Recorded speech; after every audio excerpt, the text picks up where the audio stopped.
everyone and welcome back to the channel. In today's video I am going to be covering one of the more intense matches in the HoK x EWC tournament. The thing that makes this match interesting is that both the teams are abusing the tank meta. On the left side we have Dunn and Lianpo and Charlotte, and on the right side we have Nessa, Kaizer with Dolia to reset Kaizer's ultimate. This is a common combo that we even see in our ranked matches, and the marksman picks are really interesting. I mean, Marco Polo was picked by one of the teams, which is not that like that big brain or anything. That's pretty much a brain dead pick against tanks, but the other marksman is really interesting, and my thoughts on that marksman have changed a lot after watching this match. So yeah, let's get right into it. Let's see how the match goes, and I am telling you guys, this match is very relatable to us. So with no further ado, let's get right into it. Alright, so here we go. Long is the marksman that I was talking about, but that's the first pick. So Long had no idea what the enemy is going to pick, so he picked Long. And Long is just a very popular pick, probably the strongest marksman, like with Arley as well in the tournament. If not banned, they are always picked. But look at the bans coming from Impunity. It's Alain and Ogran versus Yuhan and Arley. So Yuhan is pretty much banned or always picked, and I saw a comment asking why do people pick Yuhan as a jungler. She's a very safe jungler who has a very good range and very good stuns as well. So overall, such an amazing choice for a 5-man game, playing that hero. Alright, so here starts the problem, right? As soon as my Shiranui and Dolia were picked, Impunity goes for Lady Zen and Dunn. So Dunn is either their clash laner or their jungler, and what do the other team Kajendra respond with? They have picked the Kaizer. So this is a very common match that we have in our league. It's always Kaizer versus Dunn, like both the tanks just brawling out, and that is what we are going to see here. But as you can see, the mage picks are really interesting. Lady Zen on one side and Shiranui on the other side. So Shiranui will fall off against Dunn after like mid game, but she has the early game advantage for her mobility and the damage that she provides. Even though it's not one shot, she can quickly misplace all the opponents and disrupt their formation. So in that regard, she's good, but the bans are coming in.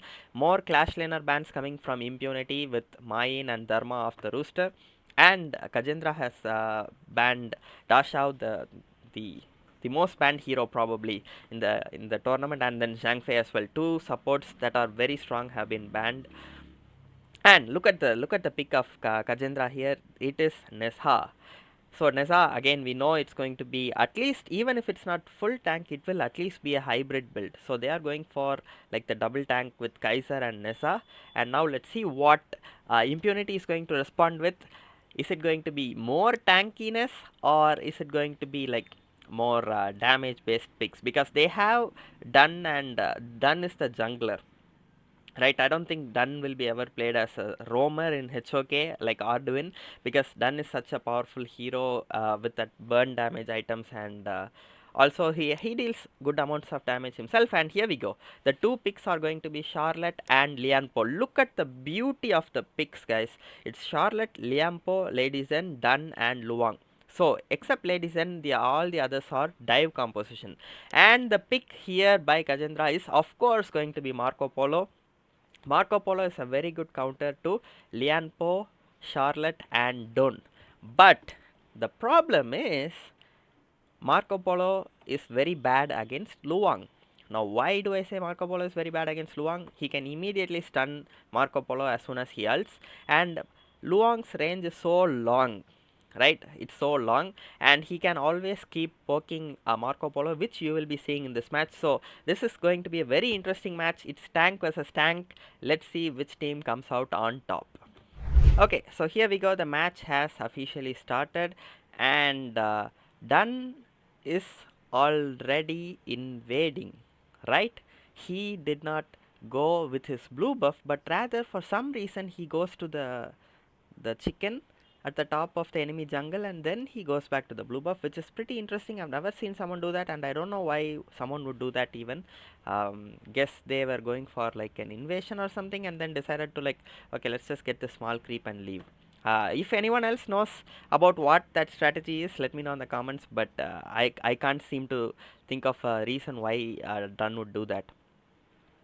Okay, anyways, now Shirani has to play aggressive. That is the only choice they have, and Charlotte takes out our Nessa in 1v1 in the lane, which is going to affect this the momentum of Kajendra a lot, because 1v1 death in an esports is actually really bad. Like it is not supposed to happen. Like if it's a warrior v warrior and one of them goes down, it's actually really bad, because you are not supposed to die like that. You are at least supposed to run away, right? You should know when you can take the fight and when you cannot take the fight. So this is a pretty bad start for Kajendra, and also Long is level 4 now, while Marco Polo is still at level 3. So now they are just trying to bully, and even now Marco Polo will not get to level 4. And I think Long got the chicken of his jungle, so that is why he is a bit higher in level than Marco Polo, and you will see how it's going to impact the overall flow of the match. So the supports are both babysitting, and the second jungle rotation is starting. But look at Dunn on the map. He is just in the enemy jungle again, trying to steal any little creep that he can. But this is a very coordinated and planned attack on Lady Zen right there by Kagendra. They Shirani gave them the ping that Lady Zen was hiding right there, and everyone just surrounded her from all the sides. And Senko on Shirani just hit a prediction on Lady Zen and got her out. Alright, so they have 1 kills on each sides, and yeah, the match is just going back to normal again. Everyone recalling it's 1v1. But if you look at the gold, you can already see that there is an 800 gold difference. Where does that come from, right? Where did that 800 gold difference comes from? And all that comes from last hitting, and also stealing the small creeps whenever possible, also pushing the enemies back and trying to deny them from being able to properly clear the wave, letting the minions die to your minions, and all these small things will end up giving you a gold lead at the end. Now look at the gold lead now, it's 1000. From 800 it has gone even more up, and it will keep going up as long as you let the enemies invade like small creeps, like force you to stay back and play defensively. All this will result in you getting low on gold. So if you want to break free from this, you need to come up with a good strategy which will allow you to get some kills. So that is exactly what they are trying to do. They did that with Lady Zen and got a kill, but they need to do that even more. Maybe try to get the tyrant here. Yes, Kaizer has started attacking the tyrant. As you can see, they bring the tyrant out a little bit, so that it will be harder for the blue side to be able to contest it. And now Liampo hits them with a powerful flash ultimate, and the kill goes to Long. Now with all of them fighting, the kill went to Long, and you saw how amazing the range of Long is. Now me personally, I thought Long was done when I saw the Kaizer pick and the Neza pick, because two tanks against poor Long, how is he going to ever get a kill? That is what I thought. But this player has proved me wrong. Apparently, Long is just so broken that it doesn't matter. Like if you are a tank or a marksman or a mage or an assassin, he will still deal a lot of damage to you. All you need to do is do the right combo. So you see the triple dragon fire combo which deals true damage, right? That if you just use it now and then, and also if you have a decent amount of gold, you will be hitting them like a truck. So watch what happens. Pay attention to Long here. Look at the range of his snipe. Look at that. He just snipes from so far away. That enhanced auto attack is crazy, and it also deals true damage. So it doesn't matter if it's a Kaizer or whatever it is. It will deal a lot. It will deal full damage to them. Okay, now they are trying to push it, and Lady Zen is just trying to be as annoying as she could with the first ability and her second ability, and that is exactly what she should be doing.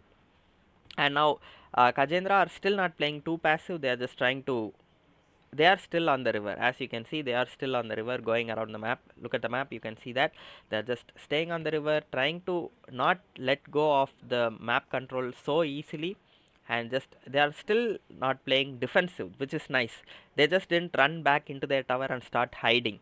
Okay, again, this is what I was talking about. Look at the damage that Long did to Dolia right there. Okay, okay, Nizan. Okay, Nessa goes down to Charlotte once again, and this is really going to put the team of Kajendra down, because if their laner is dying 1v1 over there in an esports match, it's going to be so much pressure on the rest of the team. So let's see how they are going to work around it, because Charlotte has also got the tower.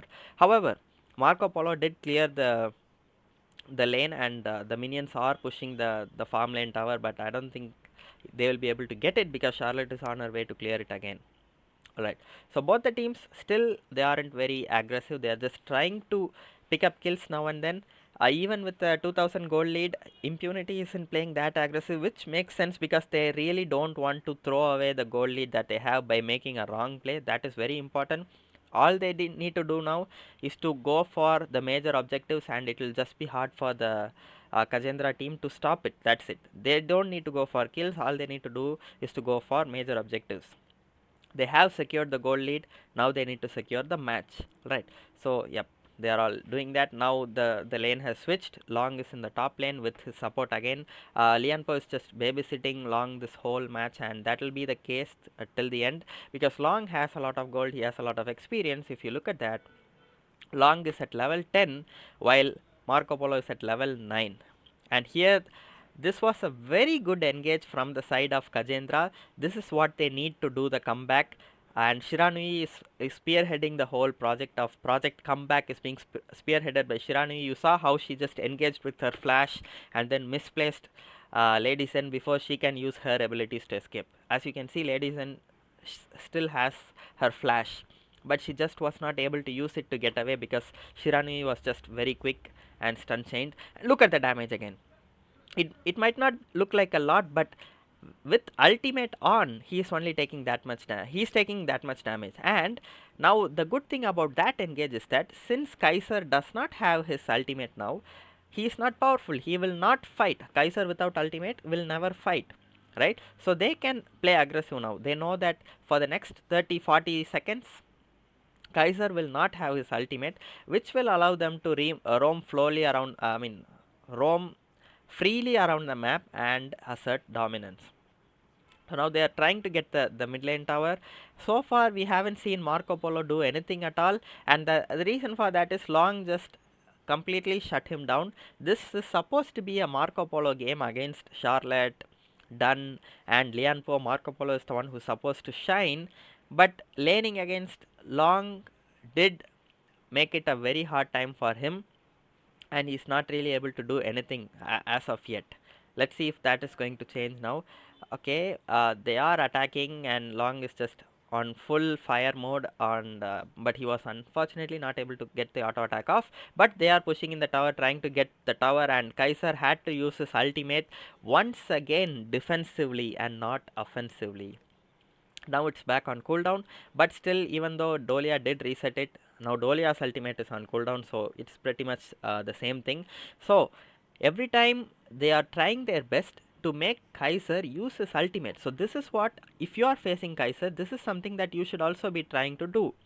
Always try to make Kaizer use his ultimate, immediately back off, because the ultimate has a huge cooldown, and if you just manage to back off and then fight after his ultimate is down, Kaizer won't really be able to fight. Even though, oh my god, look at the damage, guys. Look at how much damage that Long did right there to Kaizer. Okay, will he do it once again? No, he hit the sage buff this time. Alright, but whenever he hits like a truck. I just want you guys to pay attention to Long. Look at the look at that. What is that damage? It's just insane how strong this hero is. No wonder he's the most picked, and whenever someone tries to kill him, he just ults, and everyone engages here trying to get the tyrant, but Dunn manages to secure the tyrant. Here I think Long should have gone in with his ultimate instead of going back, but okay, it's their decision, and they did make it to go back, because probably because they didn't want to risk it, like getting long killed. All they need to do is get this tower. They don't really need to go and fight them there. They were like, we don't really need to fight them, we can just chase them back and get the tower. So that might have been the thought process for them, not of Luang especially, not trying to go in. And Charlotte is just bullying Nessa straight up. It's just hard to watch right now. Looks like Charlotte is a very good pick against Nessa, apparently, from this match. I don't know how it actually works. I've never played Charlotte against Nessa. It's been some time since I played Charlotte actually, but looks like Nessa is having a very hard time against Charlotte. And both the teams, Dunn and Kaiser, they are going for the full tank build. And look at how tanky Dunn is. Everyone is trying to burst him down. Even Marco Polo is right there, but they just were not able to do it, and they just go back. It's just so tanky. It's like tank versus tank fiesta going on here with Marco Polo in one team, but Marco Polo not really being able. Look at that range. What was that? Long just hit Dolia across the map for half of her HP bar. What was that? Half HP bar across the map. The range is insane for this hero, bro. Look at this once again. Oh, okay. This time he didn't get it off. Alright. You will see. You will see every time he hits for 25% damage. No matter who he hits, he will hit for 25%. Look at that. That is not even 25%. That's like 40% damage, bro. One shot. Long is just a cancer right now. Marco Polo is nowhere close, bro. Marco Polo is nowhere close to how broken this hero is. And Marco Polo being absolutely hard countered by this hero. Oh my god, the range. The range. Even though Kaiser ran away so far, still 25% of the HP down. I'm telling you guys, Luang might be the most broken hero right now. Not Agran, not Heino. Just watch what's happening and you decide who is stronger. Like the range that he has, the survivability that he has in a 5-man composition, that is, solo, definitely Heino and Ogran are better, but in a 5-man, if you're playing as a team and if you have the chance to pick Luang and if you're not picking him, you're just making a big mistake, because apparently this guy doesn't care if it's a tank or if it's a marksman. Look at, he doesn't care even if it's a tower. He still deals full damage, 25% damage to tower. And Kajendra did try to do something here. They did try to jump back in, but they are being pushed back now. They also lose one of their teammates, and this is just going bad for them. Marco Polo hasn't been able to do anything at all so far. Oh my, oh my. Okay, what was that? Why would you do that? Is that like a Hail Mary move by him? Why?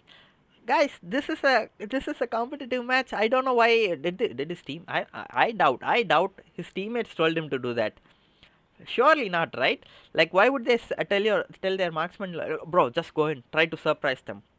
And you saw what happened, right? Ladies and just used the splendor. She has the splendor. You can look at that on the side.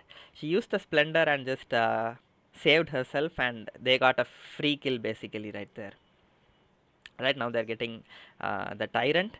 They have pretty much got every single tower except the top one, right? Except the top one, they have got every single tower. Or did they get every single one? Oh, okay, they did. So no more towers for Kajendra. They have to play it very safe. Alright, look at this replay. Alright, Black is at very low. Okay, he was at very low HP and he did get taken out eventually. And now he's respawning. But Team Impunity is just playing so aggressive right now. They're just trying to like stay in the enemy jungle and trying to deny as much farm as possible for the enemy. And still Lianpo is babysitting Luang throughout their own jungle. It's not like Lianpo left his side even when they are in their own safe place. He was still there with him. Now Lianpo is over there giving vision for them, and Luang is with Charlotte right now. But right now their carry is Luang. He's just dealing, he's like the equality guy who deals same damage to everyone, and here he goes in with the flash. Man, that's how far you gotten into. Like, you're trying to flash in and oh my god, the damage, it's just so satisfying, bro. I hate Kaiser so much, and whenever I see this hero dealing that much damage to Kaiser, just I like it. I like this hero, bro. Maybe this is the hero that was supposed to, like, people think This hero doesn't deal any damage to tanks, but look at that. You just need to do this every now and then. In a straight up fight, of course, he doesn't do anything, but if you are able to just do this every single time, like, it's so satisfying to watch. I can just sit here all day watching that the triple dragon just hitting people for all the damage, and whenever they all try to jump on him, he's like psych and just goes away. Like, it's that easy. It's that easy for him. And now he's just in the healing mode and just trying to heal up a little bit, and now he'll just get into the fire mode and start dealing damage. Kaizer is really struggling here right now. But Impunity will try to get this Overlord that is spawning. So this is like the last thing that Kajendra can do. They will try to get or try to fight them while they are trying to get the Overlord, and if they fail in it, that's it. Even if they let them, like, once Impunity gets this Overlord, it's over, right? It's over for Kajendra. So it's either you try to stop them or you just stay back and lose. So they are not going to stay back and lose. They are coming out. If they get a good fight off here, they might win the Overlord, and they will have a chance to get the comeback. But it's going to be insanely hard with the 8,000 gold lead that is on Impunity right now. And Impunity is not even trying to get the Overlord. They are like, we'll just play the safe, and Shiranui is hiding there near the Overlord, trying to see if she can get someone. No one knows of her location yet, but Charlotte managed to find it out, and that is huge. That is very huge. Like, if no one saw the location of Shiranui, it would have been a different story. Marco Polo tries to ult but gets stunned once again. Poor Marco Polo not being able to do anything. This match is the whole team is being chased down by Impunity. Luang is not even here. He did his job and left. Charlotte is just in the front line carrying everyone with the damage, and she also has the Resurrect Sage's Sanctuary, and she's just going to get up again, and that is going to be the end of the match. That was a very good match in my opinion. Both the teams played well, but Impunity did manage to get the lead, and you saw how much Luang was radiating his presence across the entire map. Right, he didn't stay in the lane. He was holding hands with Lian Po, and they were just traveling together the entire map, like fighting anything, farming anything, stealing anything. They did not stop. They were on the move throughout the entire match, and that is the key part for them to be able to win this match, in my opinion. So they did get the advantage, and instead of sitting back and relaxing, they started using the advantage. They started abusing the range of Long, and ultimately they just slowly pushed them back, got every single tower, even though they didn't get a lot of kills. The kills were very low in this match. It's like 15 kills for one, like 10 kills or something like that. It's very low, but they kept pushing back, taking towers one after the other, finally cleared everything, and then won the match. So this is like textbook clean gameplay from Impunity, and that Long pick against the tanky team. No, he didn't actually pick it against him. The tanks were picked against Long, but still Long was able to do that much damage every single shot he fired.